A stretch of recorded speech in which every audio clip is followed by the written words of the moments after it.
Hello viewers, welcome to our channel. నేను మీ చరణ్ పరిమి. బాలకృష్ణ తనయుడు కొత్త సినిమా పోస్టర్ అయితే రిలీజ్ అయింది. సో ఈ పోస్టర్ చూసిన తర్వాత ఆ సినిమాకి సంబంధించిన అనేక విషయాలు అయితే క్లారిటీ వచ్చేసాయి. నిజంగానే బాలకృష్ణ తనయుడు ఎన్టీఆర్కి చెక్ పెట్టడానికే రంగం సిద్ధం చేసుకున్నాడా అన్నట్టుగా ఉంది వాతావరణం.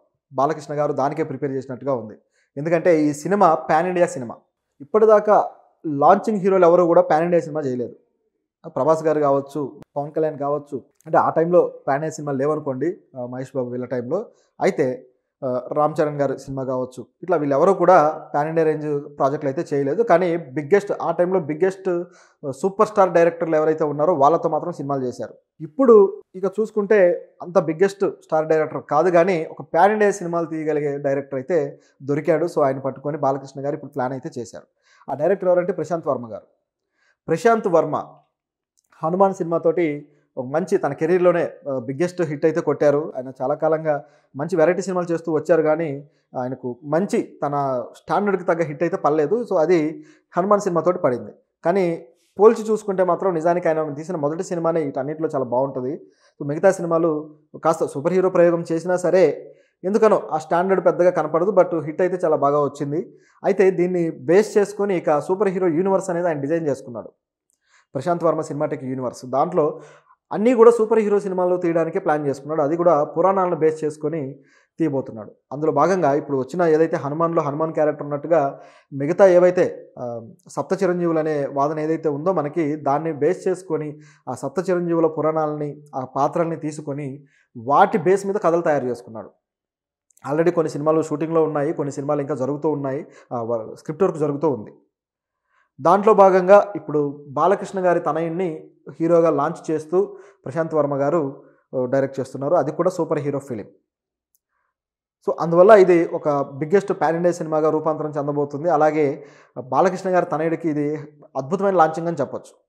పోస్టర్ చూస్తే చాలా కూల్గా అలా జేబులో చేతులు పెట్టుకొని నడుస్తున్నట్టుగా ఉంది, ఏదో రొమాంటిక్ లవర్ బాయ్ లాగా. కాకపోతే ఫస్ట్ పోస్టర్ కాబట్టి మరి ఎక్స్పెక్టేషన్స్ ఏమీ లేకుండా సింపుల్గా ఉండడానికి వీళ్ళు ప్రయారిటీ ఇచ్చినట్టుంది.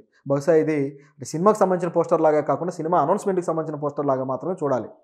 అంటే ఇంకా ఫస్ట్ లుక్, గ్లిమ్స్ ఇవన్నీ కాకుండా సినిమా షూట్ స్టార్ట్ చేస్తున్నామని, లేకపోతే హీరోని లాంచ్ చేస్తున్నాం అన్నట్టుగా. అయితే దీంట్లో బాలకృష్ణ గారి తనయురాలు తేజస్విని గారు, దీంట్లో ఆవిడ కూడా కొద్దిగా ప్రొడ్యూస్ చేస్తున్నారు. అంటే ప్రొడ్యూస్ అంటే సమర్పణలో, అంటే కొంతవరకు ఆవిడ కూడా కో ప్రొడ్యూసర్గా ఉంటారు. అలాగే ఎస్ఏఎల్వి ప్రొడక్షన్ సంస్థ దీన్ని నిర్మిస్తుంది. చెరుకూరి సుధాకర్ గారు నిర్మాతగా ఉన్నారు.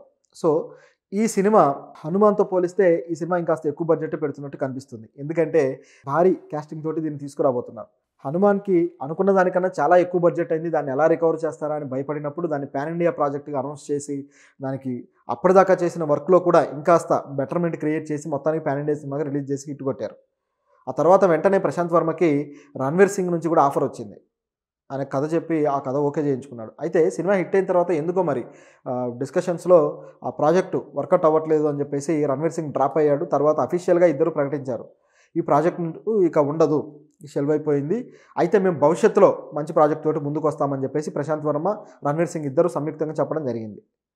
ఆ తర్వాత ప్రశాంత్ వర్మ మరి వర్క్ అతనికి నచ్చలేదా, ఏం జరిగింది, బాలీవుడ్ హీరోలు ఎందుకు మన తెలుగు డైరెక్టర్తో సినిమా చేయడానికి ఇష్టపడలేదు అనే వాదన అప్పుడు వచ్చింది. ఎందుకంటే ప్రశాంత్ వర్మ అనే కాదు, చాలామంది టాలీవుడ్ డైరెక్టర్ తోటి చేయడానికి బాలీవుడ్ హీరోలు బాగా ఇష్టం చూపిస్తూ ఉన్నారు గత కొద్ది కాలంగా. తమిళ నుంచి అయితే ఆల్రెడీ ఇద్దరు డైరెక్టర్లు అక్కడికి వెళ్ళిపోయి సినిమాలు చేసేయడం, హిట్లు కొట్టడం కూడా జరిగిపోయింది. ఇప్పుడు మరికొంతమంది డైరెక్టర్లు చేస్తున్నారు. ఇప్పుడు రణ్వీర్ సింగ్ శంకర్ గారితో అపరిచితుడు థీమ్ తీసుకొని కొత్తగా వేరే సినిమాతోటి చేస్తూ ఉన్నారు. ఆ షూటింగ్ ఇంకా జరగాల్సి ఉంది. ఈ గేమ్ చేంజర్ అయిపోయిన తర్వాత స్టార్ట్ అవుతుంది. సో ఇలా సౌత్ డైరెక్టర్లతోటి బాలీవుడ్ హీరోలు చేస్తున్న క్రమంలో రణ్వీర్ సింగ్ గ్యాప్ ఇవ్వడంతో ఏదో జరిగిందని చెప్పేసి అందరూ అనుకున్నారు. కాకపోతే ప్రశాంత్ వర్మ దానికన్నా పెద్ద ప్రాజెక్టే ప్లాన్ చేశాడు. రణ్వీర్ సింగ్ జాతీయ స్థాయిలో గొప్ప నటుడు, ఆయనకంటూ మంచి ఇమేజ్ ఉందనుకోండి. కానీ బాలకృష్ణ తనయుడి లాంచింగ్ అనేది ఒక స్పెషల్ మూమెంట్. దీంట్లో కూడా పురాణాలకు సంబంధించిన ఆ ఎలిమెంట్స్ తీసుకొని చేయబోతున్నారు. అందుకనే బాలయ్యకి ఛాన్స్ ఇచ్చినట్టుంది. ఎందుకంటే ప్రశాంత్ వర్మ ప్రస్తుతానికైతే పెద్ద బిగ్గెస్ట్ స్టార్ ఏం కాదు డైరెక్టర్స్ విషయంలో. రామ్ చరణ్ గారు వచ్చినప్పుడు, హీరోగా వచ్చినప్పుడు పూరి గారు నెంబర్ 1 డైరెక్టర్. అలాగే ఆయన సెకండ్ సినిమా రాజమౌళి గారు, ఆయన అప్పటికి ద బిగ్గెస్ట్ డైరెక్టర్.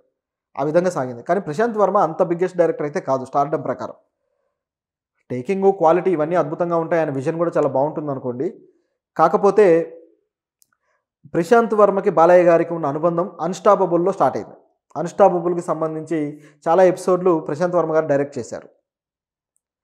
దానికి సంబంధించిన ప్రోమోలు కావచ్చు, బాలయ్య గారి లుక్ కావచ్చు, ఆ ప్రెజెంటేషన్, ఆ ప్రోగ్రామ్ డిజైనింగే ప్రశాంత్ వర్మ గారి డైరెక్షన్‌లో జరిగింది. ఆహాలో వచ్చిన అన్‌స్టాపబుల్ అనే బాలయ్య గారి రియాలిటీ షో, హోస్టింగ్ చేసిన షో. సో అది చాలా సూపర్ హిట్ అయిపోయింది. ప్రభాస్ గారితో చేసిన ఆ ప్రోగ్రామ్ అయితే ఇప్పటికీ కూడా ఆ ఎపిసోడ్‌లో ఉన్న చాలా విషయాలు మీమ్స్ రూపంలో వస్తూ ఉంటాయి. అంత బాగా పాపులర్ అయింది. సో ఇది క్లిక్ అయిన తర్వాత బాలయ్య గారితోటి ఆయనకు ఒక అనుబంధం ఏర్పడింది. బాలయ్య గారికి కూడా యాక్చువల్‌గా ప్రశాంత్ వర్మ గారు కథ చెప్పారు. చెబితే ఆ కథ నచ్చి వాళ్ళిద్దరూ సినిమా చేద్దాం అనుకున్నారు. కానీ ఈ మధ్యలో బాలయ్య గారు తనయుడు లాంచింగ్ ఉండటంతోటి ఏ డైరెక్టర్ అయితే బాగుంటుంది అని ఆలోచించి ఈ సినిమాటిక్ యూనివర్స్ గురించి ఆల్రెడీ బాలయ్య గారికి తెలుసు.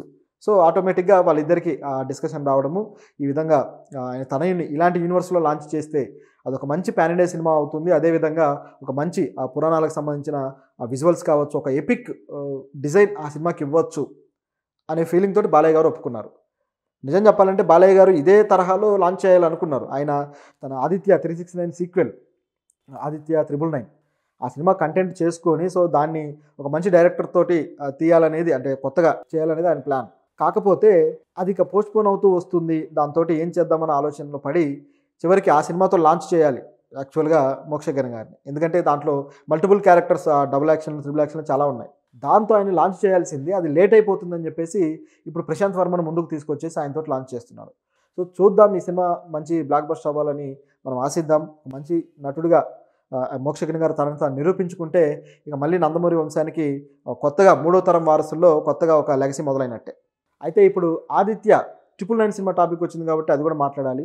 అసలు ఈ సినిమా మరి ఎప్పుడవుతుంది? ఎందుకంటే బాలయ్య గారి సినిమాల్లో ఒక సైన్స్ ఫిక్షన్ సినిమా, తెలుగులోనే సైన్స్ ఫిక్షన్ సినిమాలు చాలా తక్కువ, చాలా తక్కువ. అందులో ఒక ఐకానిక్ సినిమా సింగీతం శ్రీనివాసరావు డైరెక్షన్ నుంచి వచ్చింది. సో లెజెండరీ డైరెక్టర్ అయిన అద్భుతమైన సినిమాని అందించాడు.